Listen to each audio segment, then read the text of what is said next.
የዛሬው ፊልማችን በ2005 በፈረንጆቹ አቆጣጠር የተሰራው ሪቮልቨር የተሰኘው ፊልም ነው።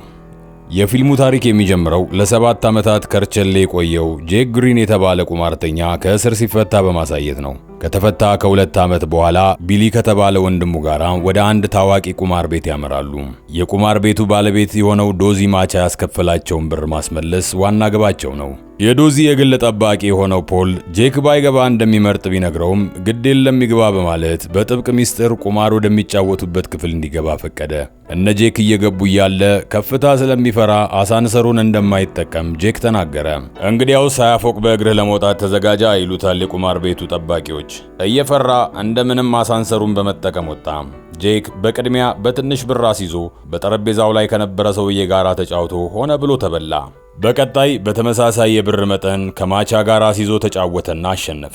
ቢሊና ጄክ የበሉትን ጥሬ ገንዘብ በቦርሳ ይዘው ሊወጡ ሲሉ ዛክ የተባለ ግለሰብ አስቆማቸውና አደጋ ላይ እንደሆኑና ሊያግዛቸው እንደሚችል እየተናገረ አንድ ካርድ ሰጣቸው።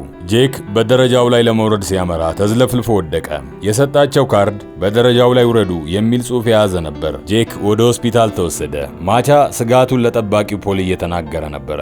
ከ7 ዓመት እስር በኋላ ተመልሶ የመጣው ሊበቀለን መሆን አለበት በማለት አስበዋል። በተለይ ከሚስቱ እህት ጋር በተፈጠረው ሁኔታ ጋር ተያይዞ ይጠረጥረዋል እና ማቻ አለ የተባለ ቅጥር ነፍሰ ገዳይ ቀጥሮ ጄክን እንዲያሰናብተው ለጠባቂው ፖል ትዕዛዝ ሰጠው።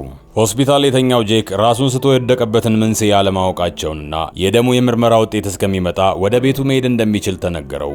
ወንድሙ ቢሊ ወደ ራሱ ቤት ሲሄድ ጄክ ከጠባቂዎቹ ጋር መኖሪያ ቤቱ እንደደረሰ በተከፈተባቸው የተኩስ እርምታ ጠባቂዎቹ በሙሉ ተገደሉ። እሱ የተረፈው ጎንበስ ብለህ አንሳው የሚል ጽሑፍ በካርድ ላይ ተጽፎ በማግኘቱ ነበረ።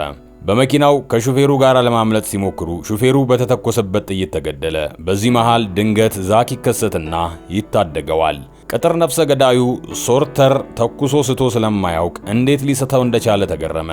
የሆነ ሰው አስቀድሞ እንዲነቃ እንዳደረገውም ጠርጥሯል። እንዴት ተስተዋለህ ብሎ ማቻ ሲደነፋበት የመለሰለት መልስ ግን ጥሩ ስሜት ላይ እንዳልነበረ ነው። ዛክ ጄክን ይዞ በመሄድ ኤቪ ከተባለ ወዳጁ ጋር ያስተዋውቀዋል። ኤቪ የጄክ የሕክምና ውጤት እጁ ደርሶ ነበረ። በሕክምና ውጤቱ መሰረት ጄክ ከስንት ጊዜ አንድ ጊዜ የሚከሰት የደም በሽታ እንዳለበትና ይህም በ3 ቀናት ውስጥ ለሞት እንደሚዳርገው ይነግረዋል።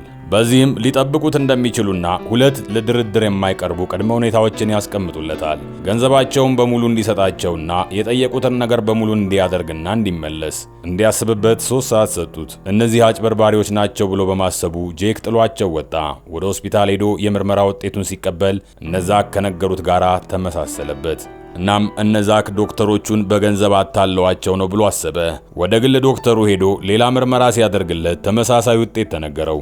እሱም ተከፍሎት እንደሆነና እንዳልሆነ ለማረጋገጥ ሽጉጡን አውጥቶ ቢያስፈራራውም ምንም እንደማያውቅ ሲነግረው አመነው።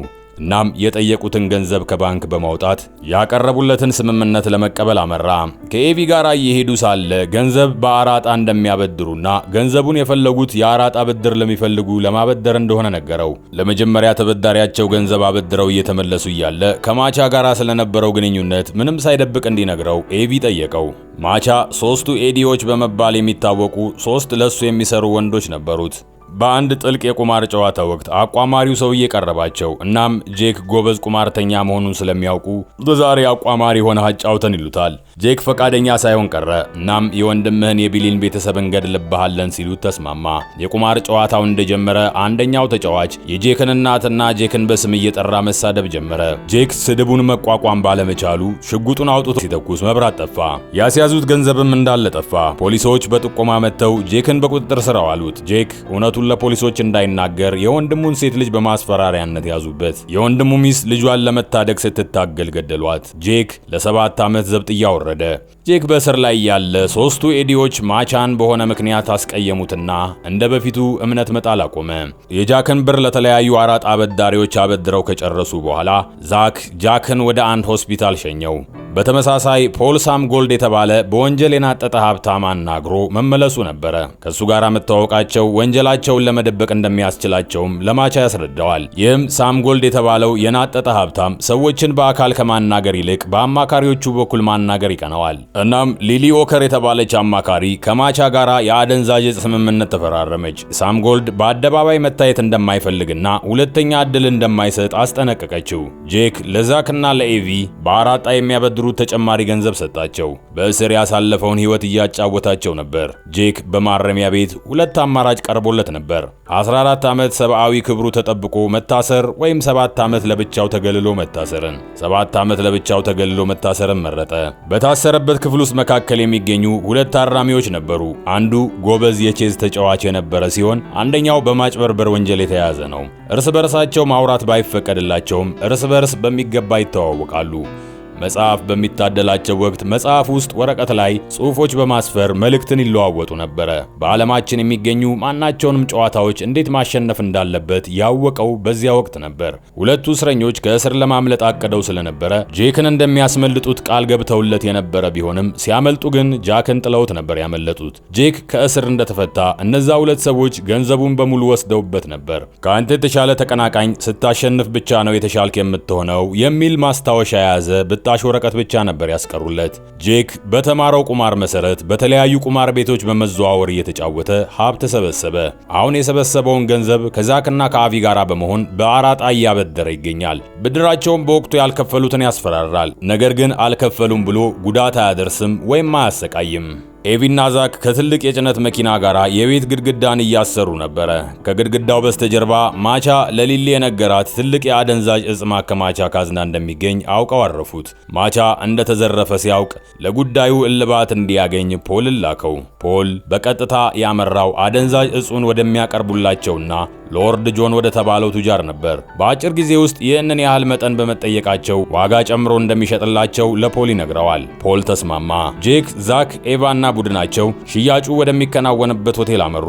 የማቻና የሎርድ ጆን ሰዎች ግብይት ወደሚያካሂዱበት የሆቴል ክፍል የሚያስተኛ ጋዝ ለቀቁባቸው። ሁሉም መጋደማቸውን ካረጋገጡ በኋላ ገንዘቡንም አደንዛዥ ዕፁንም ይዘው ተሰወሩ። እንዳይነቃባቸው እርስ በርስ እንደተዘራረፉ እንዲመስልም አደረጉ።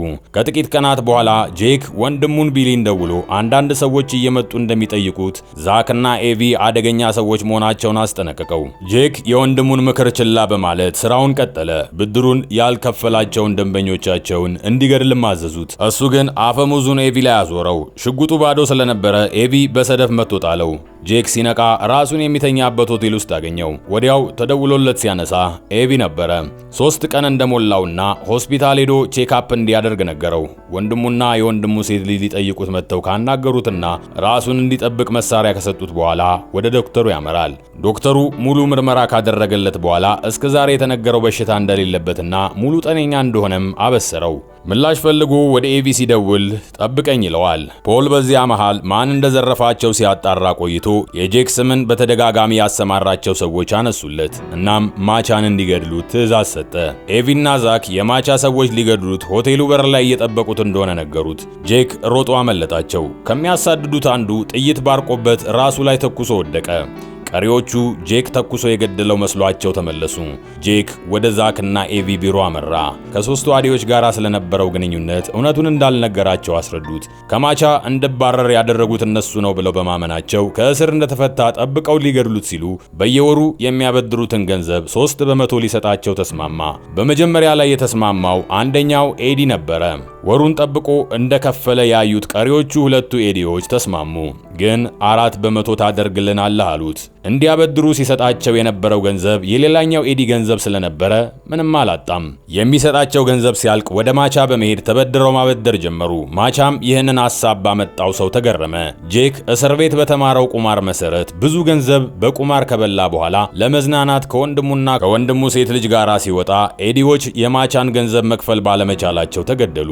ጄክን እንዳልገደሉትና እንዳመለጣቸው አንዱ መጥቶ ሲነግረው ማቻ ሆቴል ውስጥ ራት ላይ ነበረ። ሶርተር የጆን ፍቅረኛ አስተናጋጅ መስላ እንደምትኖር ደረሰበት። እሷን እንደገደለ ወደ ሹፌሩ አመራ። ልጅቷን አቁስሏታል እንጂ አልገደላትም ነበረ። እናም ከመሞቷ በፊት የማቻን የመሃል ጣት ተኩሳ መምታት ቻለች። ሶርተር ሎርድ ጆንን ለመግደል አመራ። የጆንን ሰዎች ፈጃቸው። ወደ ጄክ ስንመለስ ፎቅ ላይ ጎልፍ የሚጫወቱትን ዛክንና ኤቪን እያናገረ ነበረ። ጎልድን ማንም አይቶት የማያውቀው እንደዛ የሚባል ሰው ስለሌለ እንደሆነ አስረዱት። የስግብግብነትና ለኔ ብቻ የሚል ስሜት የተጠናወታቸው ሰዎች ምሳሌ እንደሆነ ብቻ አስረዱት። እሱ ላይ ኢንቨስት የሚያደርጉ ላይ ብቻ ኃይል እንዳለው ነገሩት። እናም ራሱን የተቆጣጠረውን ሕግ እንዲቀይር መከሩት። ጄክ በቀጥታ ወደ ባንክ ቤት በመሄድ የቀረውን ገንዘብ በሙሉ በማውጣት ለእርዳታ ድርጅት በመስጠት ወደ ማቻ መኖሪያ ቤት ሰተት ብሎ ገባ። ራሱን ከሚወቅሰው ድምጽ ጋር እየተጋጨ ያለ የማቻ ስር ተደፍቶ ገንዘቡን በሙሉ በመዝረፉ እንደተጸጸተ የዓለማችን ትልቅ ወንጀለኛ እንደሆነ እንደሚያምንና በስሙ ገንዘብ ለእርዳታ እንደሰጠ ነገረው። ፍርሃቱን ለመጋፈጥ ጄክ በሊፍት ለመውረድ ወስኖ እየወረደ ያለ 13ኛ ፎቅ ላይ ቆመ። ከዚህ ሁሉ ጨዋታ በኋላ ነፃ ሰው ሆኖ እንደወጣ እንደተሰማው ከራሱ ጋር እያወራ ሳለ ማቻ ከስር ጠብቆ ሽጉጥ ደቀነበት።